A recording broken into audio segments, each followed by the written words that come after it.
What we've got at the moment is the help screen for Condes, fairly comprehensive, so that's a go-to resource for you to refer to.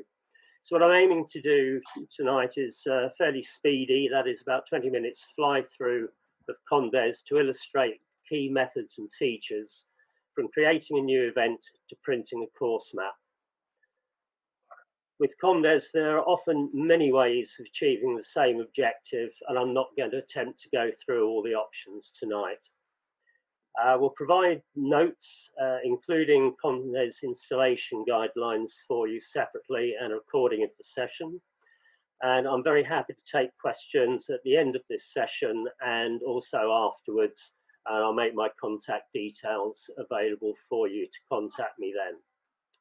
So what I'm going to do now is load up Condes. And I've obviously got this pre-installed. So Condes will come up and will typically show you the previous map and event file that you've been working on, and it looks as if the Lakeside Country Park was the last of the POCs that I was playing with. Up here we can see a tab. If I click on the close button, that will close down the Lakeside and will then start on a new event. So we go into a wizard, a bit of detail here on what Condes will do. Click on the next button and it prompts you for a name of the event. So that might be November Classic, Summer Series event, or in this case, we'll just call it Demo. If you wish, you can click on a checkbox here to include the event date and then click on Next. It'll default to a file name based on the event name. I'll just accept that and click on Next again. Select the format of the event. Again, I'm going to accept the default of foot orienteering for this. And for most events that we're likely to deal with, we'll have one map with one scale for the map. Again, click on Next to move forward. And this time we're prompted to select a file. So I'll click on the Select File button, and there are some sample files provided by Condes that you can use if you wish. I'm going to use Dibden map, and we'll load that one up. And you may notice, those very astute of you, that the map scale here is greyed out, whereas it was white. That's because Condes reads the map file and will pick up the map scale automatically. So I'm not going to change the defaults. The maps at 1 to 10 will assume we want to print at 1 to 10. So click on Next. Condes is now just saying you're ready to go, so we'll click on Continue. So the screen we get now is the map. Along the top we have a menu of various options and a set of toolbars.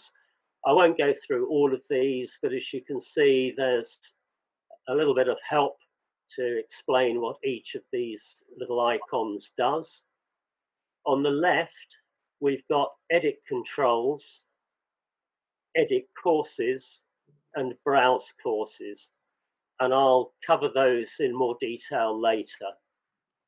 On the left, sorry, the other left, the right, partly obscured by all your lovely faces on my screen, there's another set of icons, and we'll make use of those once we start with a map. Okay, so the first thing I want to do is go into Edit Controls. These icons on the right have now become live, and I'll start by selecting a start triangle. just a bit of feedback. Are you guys seeing your pictures on the right hand side, or is that blank and just showing on my screen?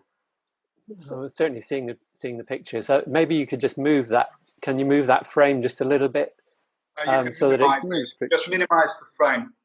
No, that little window. No. I would have done. It kept moving. Right, there we go. Okay, so click on the start triangle and find a suitable location for a start. And we'll go for this main track here. And it defaults to a code, and I'm going to accept the default codes here. You'll notice that Condes has automatically selected a finish icon. So we'll click on that and we'll plot the finish down here near the car park. Again, we get a default code for that. And at this point, it says, okay, you've got a start and a finish. So we need to give it a course name, and we'll call it Gym. Okay, so we've now got a course with a start triangle and a line straight to the finish. And this is where there are some options. It depends really on personal preference. So one of the things you can do is to say, okay, I want to put in a new control. So you click on the new control icon, and you see that you've got a start triangle, a finish circle, but that's it. But I'll put control at this track junction, accept the code of 31, and repeat for another control, and accept the default for the code. Now, some people like to plot lots of controls. There's another way of doing this, and that is to go pretty much into planning a course. So if I go up to the top of the screen and click on the new course icon, I can create a new course. In the edit courses, we've already created a course Gym, so I'm going to use that. So having got Gym, this icon here, insert a control into a course leg. If I click on that, you'll notice that the screen's changed a little. The start and the finish are now in blue, and the two controls I entered earlier have appeared with their numbers. But when I move the cursor down, I've got a red rubber band between the start and the finish. So if I hover that over the first control that I marked, you'll notice that the rubber bands don't move. It's kind of locked on to that first control. And because this map is georeferenced, you've got west and north coordinates showing. So I'm going to simply click on the control there, and I've now got a blue line from the start to the first control, but a red line from the control to the finish. If I now move to the second control, I click again, I've got a new blue line, and the red line is still going to the finish. But at this stage, what I want to do is to put a control at the end of this path. And to do that, I just drag the rubber banding and click, and I get another prompt for a code. Click on OK. And what I'll do now is just quickly go through and complete the course.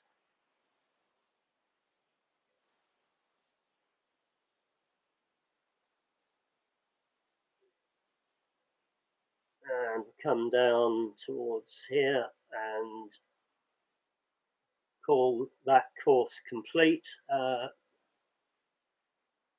The rubber bands are still there, and what you can do to finish off is either right click or press the escape key.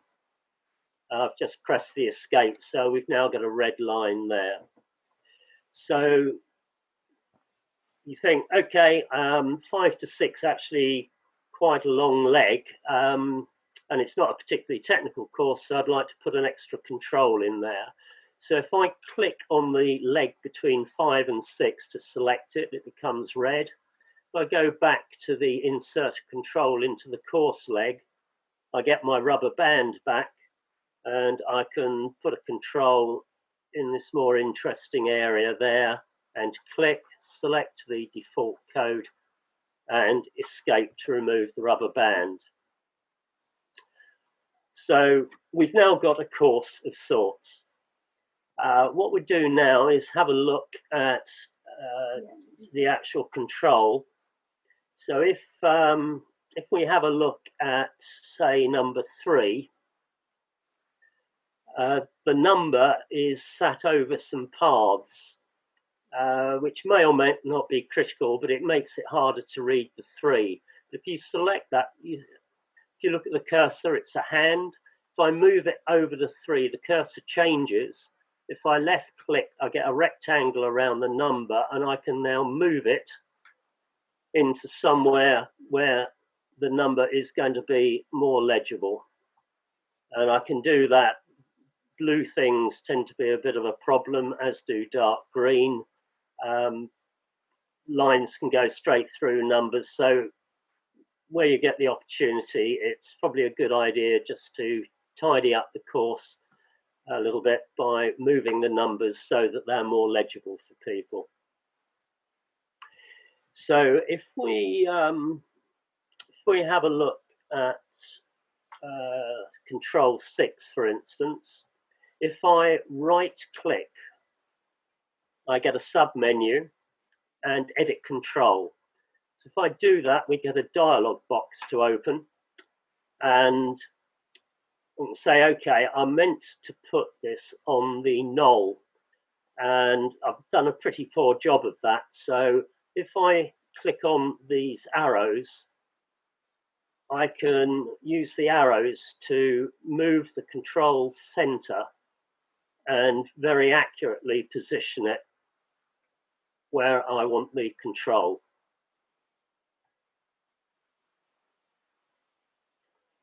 We can also put in a control description.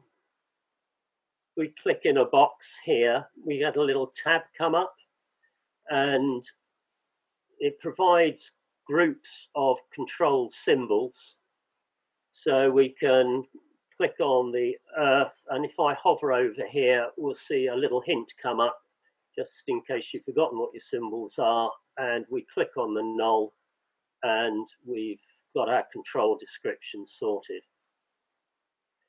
Now, this is quite a complex area, and what I'm going to do now is click on the circle tab, and as you can see, we've got detail here which is pretty obscured.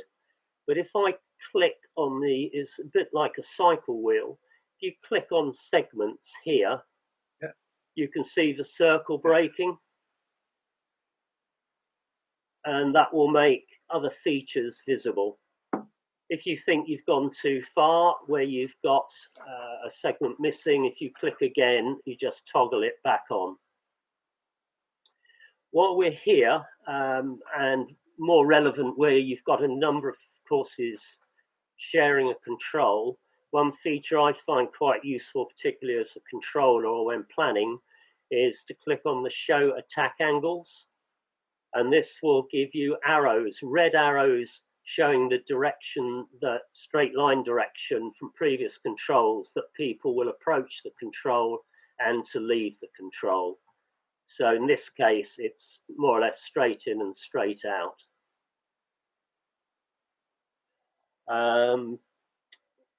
What we've also got in here is texts. Condes will provide help for pictorial and textual descriptions. I'm just going to mention the text option here. You can click on this button and put in your own description. But if you do that, Condes says, okay, you really meant these words. I'm not going to mess with them anymore. So if you then decide that you want to move that control from a null to the end of an earth wall, it will still read fancy null or whatever words you've put in there. I tend to recommend that you leave Condes to generate the text, and then if you change the pictorial descriptions on the previous tab, Condes will automatically change the wording for you. I think that's probably all we need to cover on there. So if I close that dialogue, that's giving you an idea of what you can do with the control circles. What I will do though is just go to the finish control. If I click on that and edit the control, we've got our finish route markings. So if I drop this down, you've got an option here which is finish point no markings. So that's the one that we would typically use for most of our events where we're not providing a marked route between the last control and the finish. So if I select that option, you'll see that the symbol changes. So we'll close the dialogue down now and we'll have a look at things we can do with leg lines. So let's start off with the leg between 2 and 3. And what I'm going to do is use the zoom capability to just help see what's going on here. So you can see that 2 to 3, we've got a line which almost completely obscures the path. And for junior courses, that's really not helpful. So what we can do there is offset the line. So if I click on the add point icon here and click on that line, having selected it first, I should have done, we get a little black square, and I'm going to put one at the other end as well. And then if I change the cursor to the select course object, I'm just going to click on one of those squares and it will move along the line naturally. If you have a look at the hint, it says if you want to move it off the line, hold down the control key while you move the mouse, and we can now move that line, the magenta line, away from the path. From 3 to 4, we'll select the leg, and again this line is obscuring a path there, and what I'm going to do is, rather than offset that, it's going to cut a section out of the line. So to do that, we click on the cut line icon and click somewhere on the red line, and I'm going to boost the zoom again on this and hope that I can get the line back again. There we go. And what we should have here is 2 black squares, and if you click on the end, you can drag it towards one of the circles, and the other black line will drag back towards the other circle. So you've still got a line showing you, but that won't print. So if I reduce the magnification now and move away, you can see we've got a hint of a magenta line, but the path is now more visible. And that's really the way we would like that one to be. Okay, so the next thing is to complete the course is to put in the climb. The feature I find useful about Condes is that if you click on a leg, and I'm going to right click and get a sub menu, there's an option climb. If we click on that, it allows you to enter climb for a leg. The first thing you have to do is to say whether the leg is valid, and that's because obviously it's just got 2 points when it's dealing with a control to control, and it wants to know which way you're going. And it does allow you to have legs where you run from control A to control B, and on our other course from control B to control A. Generally, as it says here, that is not good practice. So we'll stick with just ticking the one box, and this is where you count ascending contours. And this I know to be downhill, so that is 0. So I'm going to click on OK there and just work around the course. Again, this is descending.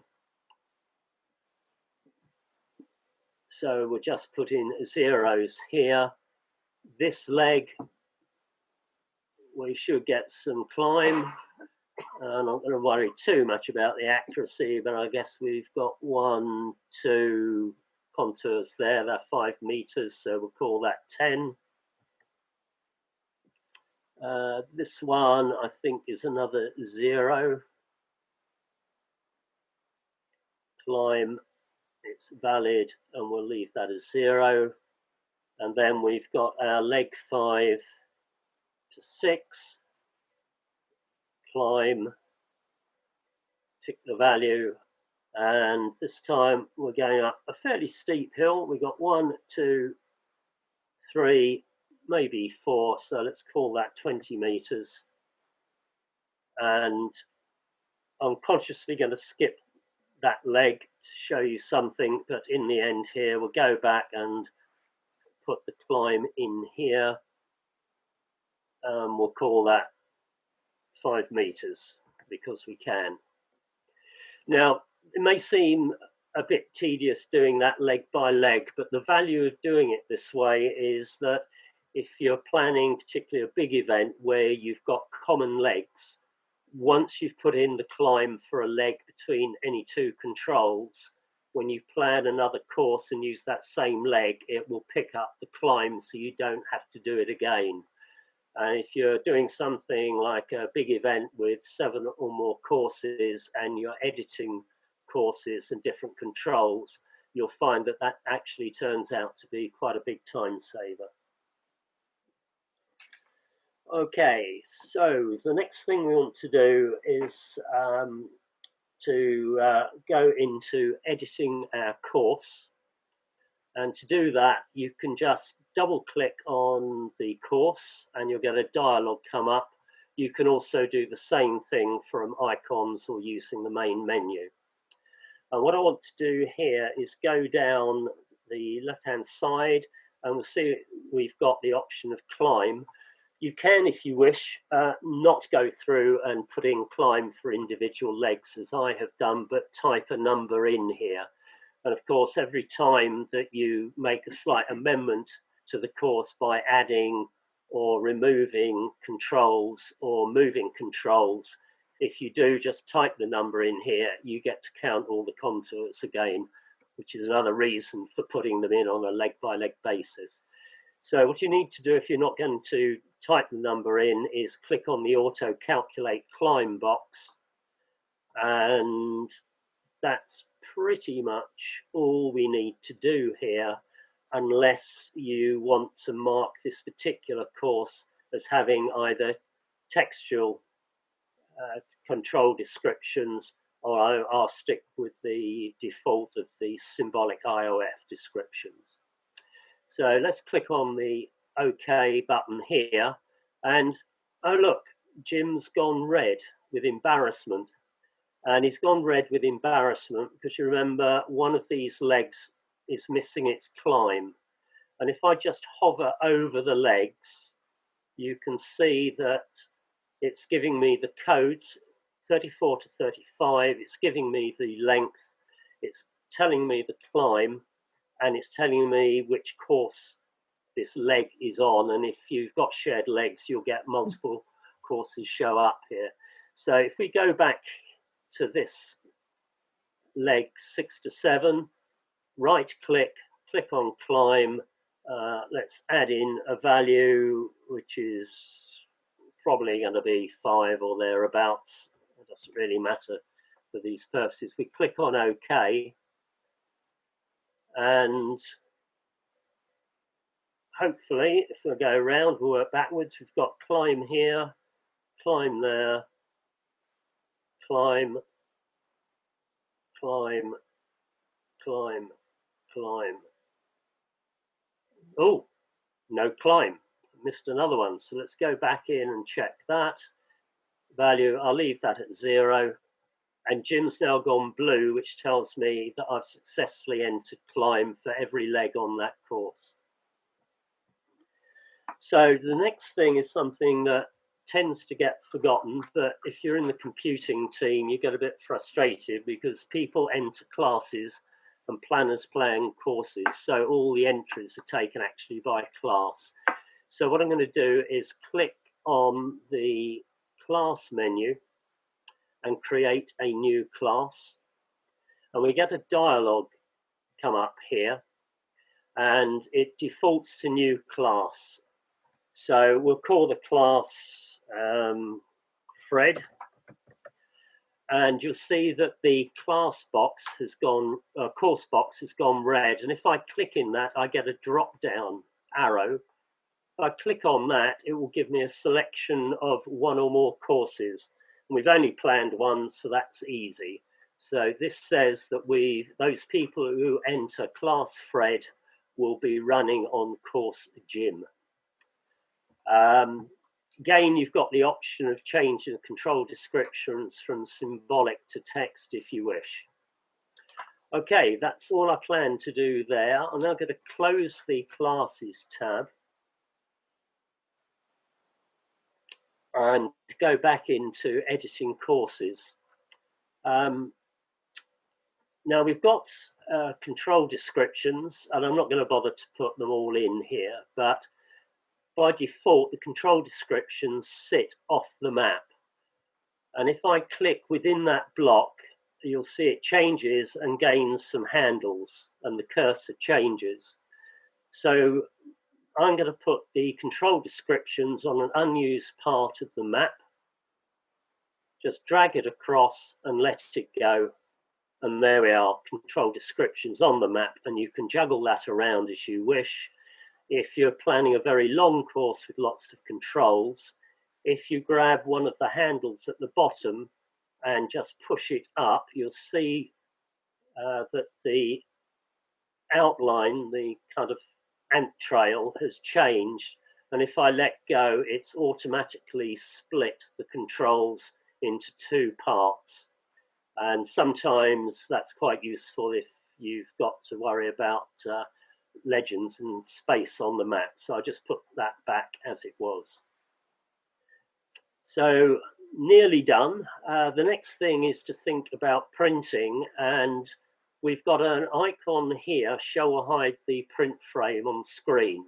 That's already clicked on. I'll click it off and you'll see that red border's disappeared. So I'll click that back on. And if we go into print area and configure the print area, we've got a frame, and we can adjust some settings there if we wish. I'm not going to bother with that today. But what it has shown us is that we've got a bluey grey outline, and here we've got a page corner turned over, and if you look across here you'll see there's just a hint of another page corner showing. So that tells us that we've got 2 pages required for this map.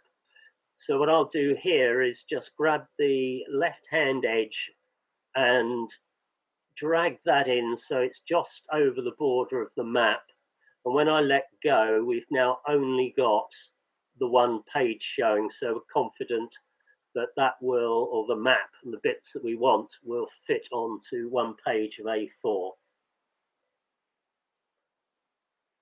So let's see about actually printing a map. If we click on the print menu and select maps with courses,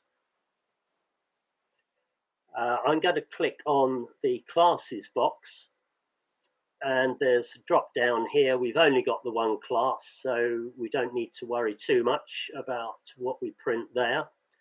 Over on the left, you've got areas you can print out, various options here, but I'm going to accept the default.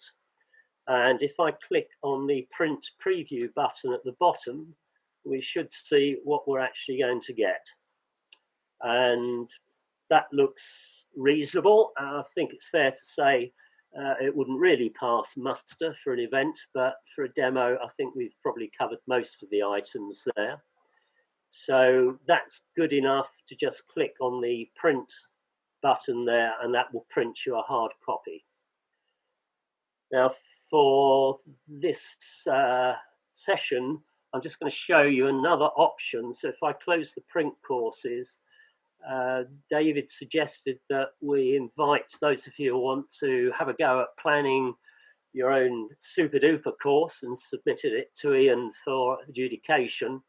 We click on the export button option in the main menu. We can select the export maps and courses as PDF. Again, we get a dialog come up, and I will just click on the Fred class, and we can look at the options here, and I think that we can accept all the defaults. Probably worth checking the PDF page size. So if you click on the button there, you'll see that we're set up for a page size of A4 and portrait. So we can click on OK there, and then click on the export button, and that will throw up a dialog, and it's the standard Windows save as dialog. It gives us a default name of the name for the event and the date and PDF. Click the save button, and that will save the PDF file for you, and you're good to go.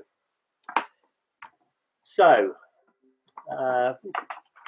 that really covers everything that I plan to go through. So hopefully what we've been able to demonstrate to you is creation of a new event, positioning controls and creating a course using a couple of methods, fine-tuning the control detail and course details, assigning a class to the course, creating the control descriptions and locating them on the map, previewing the course map, exporting it as a PDF file, and hopefully giving you an overview of how Condes can help you manage the whole of the planning process in an efficient and effective manner.